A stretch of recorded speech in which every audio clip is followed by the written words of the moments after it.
जय Hind dear student.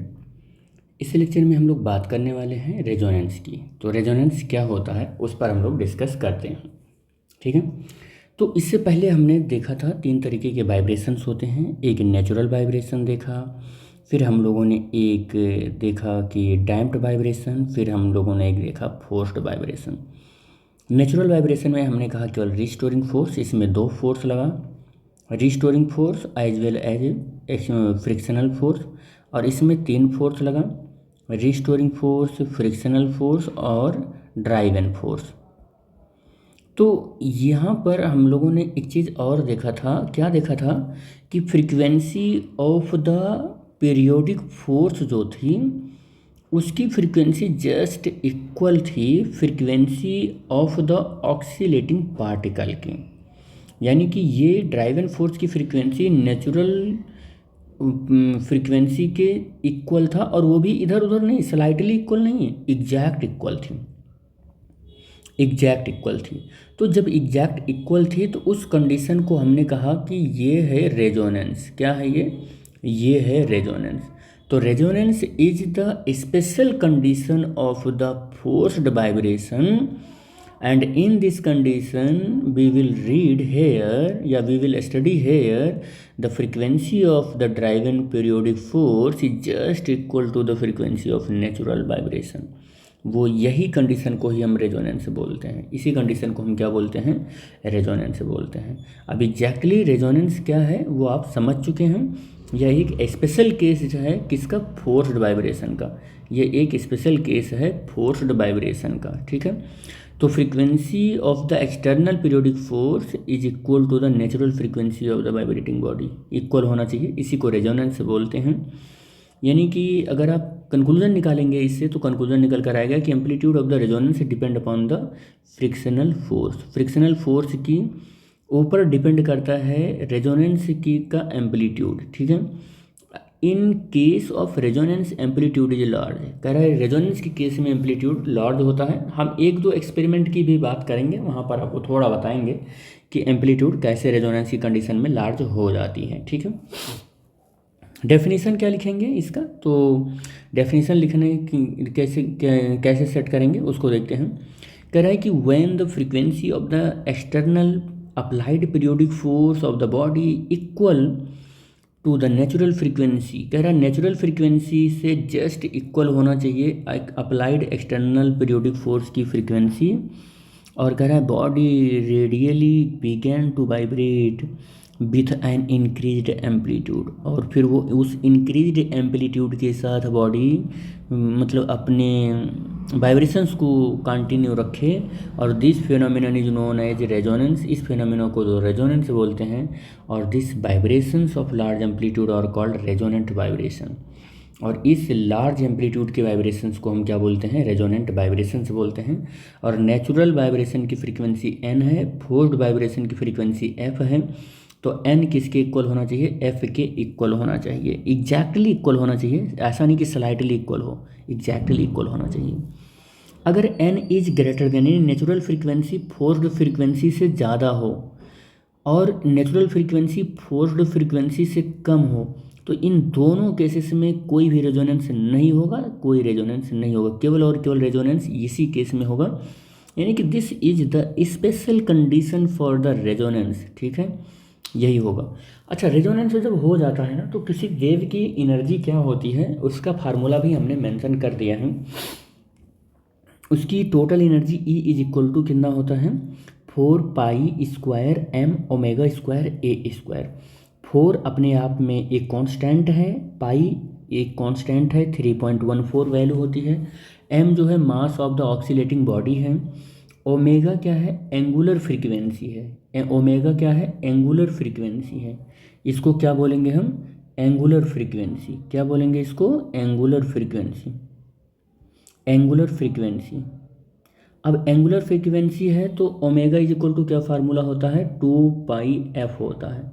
अब यहाँ पर f की जो वैल्यू है वो फ्रीक्वेंसी है, वो फ्रीक्वेंसी है, और ओमेगा क्या है, एंगुलर फ्रीक्वेंसी है। क्या है ये, एंगुलर फ्रीक्वेंसी है, ठीक है।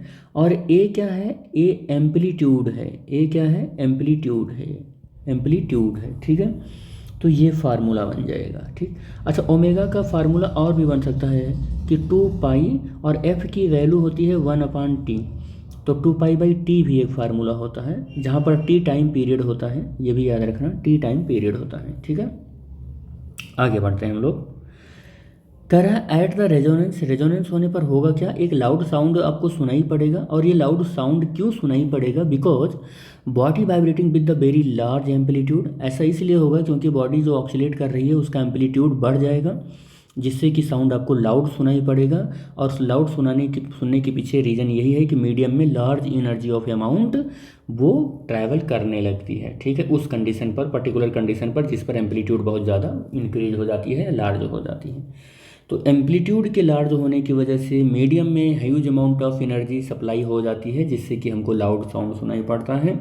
This is due to the resonance. तो रेजोनेंस को डिमॉन्स्ट्रेट कैसे करोगे, इसको डिमॉन्स्ट्रेट करने के लिए क्या किया गया, वुडन के 2 ब्लॉक लिए गए ऐसे इस शेप के, जिसको हम यू शेप बोलते हैं, और इसके ओपन माउथ को, ये जो ओपन माउथ है, इस ओपन माउथ को एक दूसरे के सामने रखा गया, ओपन माउथ को एक दूसरे के सामने रखा गया ऐसे। और यहाँ पर इसके ऊपर एक फिक्स्ड फ्रीक्वेंसी का यहाँ पर ट्यूनिंग फॉर्क लिया गया, और एक रबर पैड पर, इस ट्यूनिंग फॉर्क को इस रबर पैड पर क्या किया गया, स्ट्रक किया गया, मारा गया, और मारने के बाद फिर क्या किया हम लोग, इसके ऊपर रख दिए, इस वुडन ब्लॉक के ऊपर रख दिए। अब इसकी फ्रीक्वेंसी की वजह से या इसकी वाइब्रेशन की वजह से, इसको प्रॉन्ग बोलते हैं, इस प्रॉन्ग के वाइब्रेशन की वजह से जिसकी फ्रीक्वेंसी एन थी, जिसकी पर्टिकुलर फ्रीक्वेंसी एन थी, यहाँ पर जिस वुडन बोर्ड के ऊपर रखा गया वो वाइब्रेट करने लगा। अच्छा, इस ब्लॉक के अंदर एयर भरी हुई थी, एयर की कंटेनिंग थी यहाँ पर, तो वो एयर इस नेचुरल फ्रीक्वेंसी पर क्या हुए, वाइब्रेट करने लगे, क्योंकि ये जो प्रॉन्ग है इसकी फ्रीक्वेंसी एफ है। अब ये एक दूसरे से इतना पास रखे हुए हैं कि इसकी एयर की फ्रीक्वेंसी यहाँ पर ट्रांसफ़र हुई, और इस बॉक्स के अंदर भी क्या थे, जो एयर मॉलिक्यूल्स थे वो अब वाइब्रेट करने लगे। और ये वाइब्रेशन इतना मतलब अच्छे से डिस्ट्रीब्यूट हुआ इस वुडन ब्लॉक के ऊपर कि इसके ऊपर रखा हुआ जो ये हमारा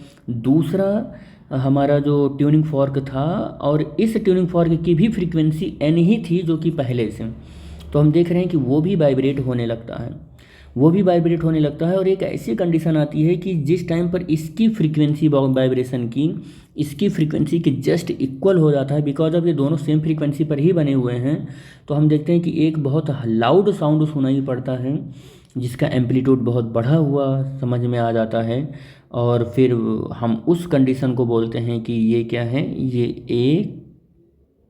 ये एक रेजोनेंस कंडीशन है। मतलब हम ये कहना चाह रहे हैं कि इसके वाइब्रेशन की वजह से ये वाइब्रेट करने लगता है, और इसका वाइब्रेशन की फ्रीक्वेंसी इसकी फ्रीक्वेंसी से जस्ट इक्वल है, तो दोनों फ्रीक्वेंसी से जब सेम फ्रीक्वेंसी से ऑक्सीलेट करते हैं तो एम्पलीट्यूड बढ़ जाता है, और एम्पलीट्यूड के इंक्रीज होने की वजह से एक लाउड साउंड मीडियम में ट्रैवल करने लगती है, और उस कंडीशन को हम लोग रेजोनेंस बोलते हैं। ठीक है, इसका एक्सपेरिमेंट एक और है जहाँ पर हम ये बता सकते हैं कि ये रेजोनेंस होता है। ठीक है, इसका एक एक्सपेरिमेंट और है,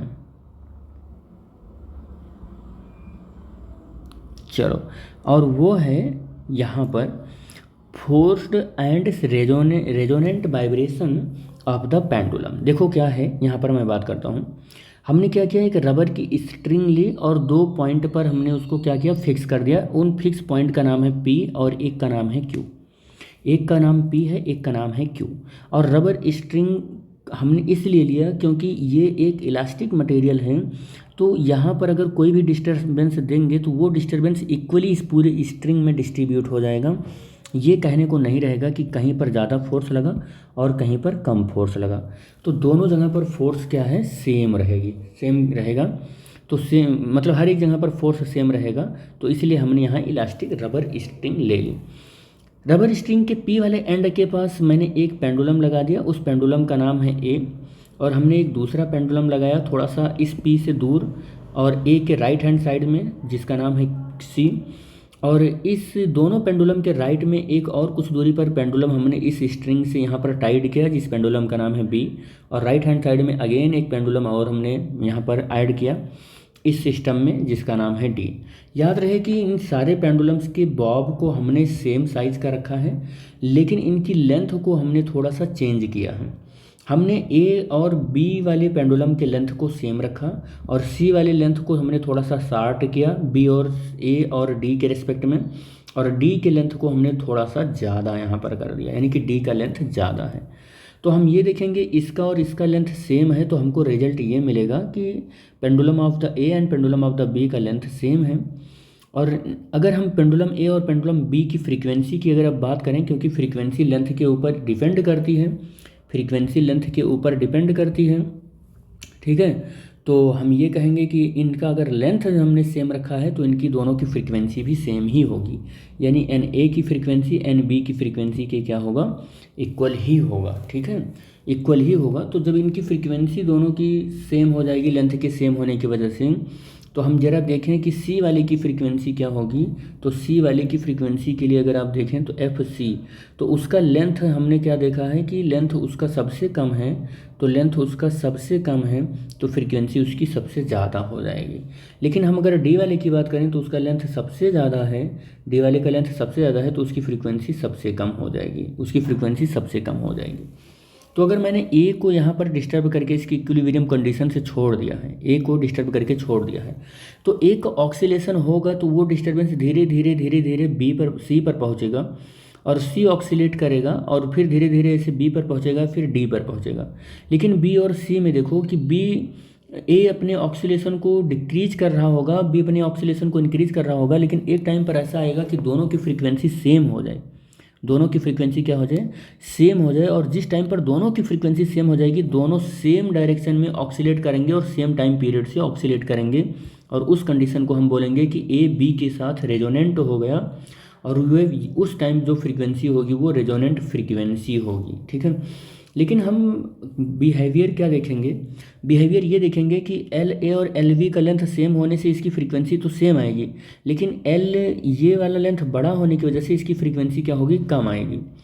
तो यहाँ पर हम कंक्लूजन ये देखेंगे एफ ए और एफ बी तो थोड़ा सा रहेगा, मतलब बराबर रहेगा, लेकिन इसकी फ्रीक्वेंसी हम देखेंगे ग्रेटर आ जाएगी एफ डी से, और एफ सी की फ्रीक्वेंसी डी वाले से ज़्यादा आ जाएगी, इसकी फ्रीक्वेंसी से ज़्यादा इसकी फ्रीक्वेंसी आ जाएगी, बिकॉज ऑफ इसकी लेंथ थोड़ा सा कम है।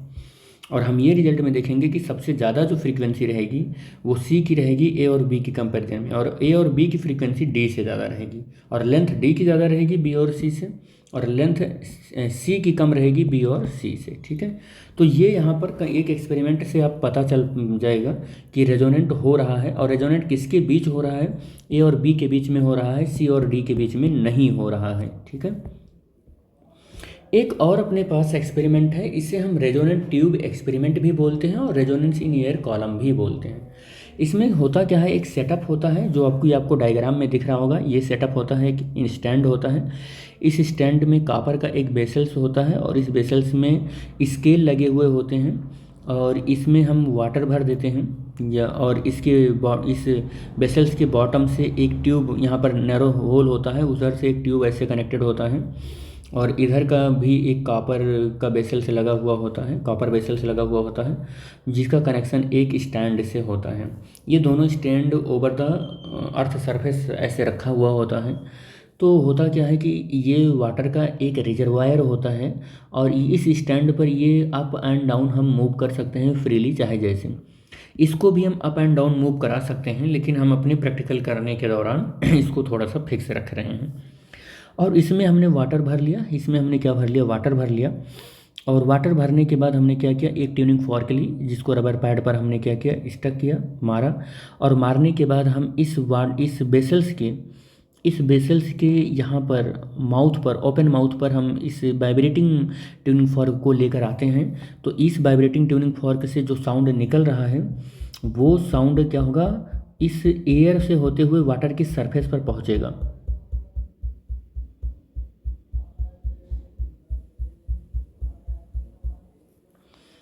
एयर से होते हुए, देखो एयर से होते हुए, एयर यहाँ पर भरा हुआ है, एयर से होते हुए कहाँ पर पहुँचेगा, वाटर की सरफेस पर पहुँचेगा। वाटर के कहाँ पर पहुँचेगा, ये सरफेस पर पहुँचेगा, ये वाटर के सरफेस पर पहुँचेगा।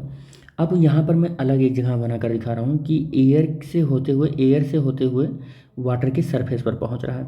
यानी कि इतनी दूर एयर में वाइब्रेशन हुआ और ये वाइब्रेशन वाटर से अब क्या होगा, ट्रांसफ़र होगा, इधर इधर ट्रांसफ़र होगा। ठीक है, अगर मैं इस रिजर्वायर को और ऊपर करूं, रिजर्वायर को और ऊपर करूं, तो इस वाले में क्या होगा, और वाटर भर जाएगा। अब इतनी दूर ही केवल साउंड वेव एयर में ट्रैवल कर पाएगी। समझ पा रहे हो बात आप? यानी एयर कॉलम का लेंथ हमने क्या किया, छोटा कर दिया। एयर कॉलम का लेंथ क्या किया हमने, शॉर्ट कर दिया। लेकिन अगर मैं इस रिजर्वायर को इस वाले स्टैंड पर थोड़ा सा डाउन कर दूँ तो इसमें भी वाटर भर जाएगा। समझ पा रहे हो बात ना? इसमें क्या हो जाएगा, एक मिनट बेटे, रुको रुको रुको रुको। इसको कर दूंगा, नीचे करूंगा तो वाटर इसमें से कम होगा, सॉरी वाटर इसमें से कम होगा और इस रिजर्वायर में आ जाएगा। तो एयर कॉलम का लेंथ बढ़ जाएगा, कम नहीं होगा। एयर कॉलम का लेंथ बढ़ जाएगा, एयर कॉलम का लेंथ बढ़ जाएगा। अब वाटर सरफेस से जब साउंड टकराएगी तो उसकी लेंथ इंक्रीज हो जाएगी। तो एक चीज़ तो आपको समझ में आ रही है कि फ्रीक्वेंसी लेंथ के इन्वर्सली प्रोपोर्शनल होता है। यानी एयर कॉलम यहाँ पर डिक्रीज हुआ तो फ्रीक्वेंसी इंक्रीज होगी। एयर कॉलम यहाँ पर इंक्रीज हुआ, यानी एयर कॉलम इंक्रीज हुआ, लेंथ इंक्रीज हुआ तो फ्रीक्वेंसी क्या हो जाएगी, डिक्रीज हो जाएगी।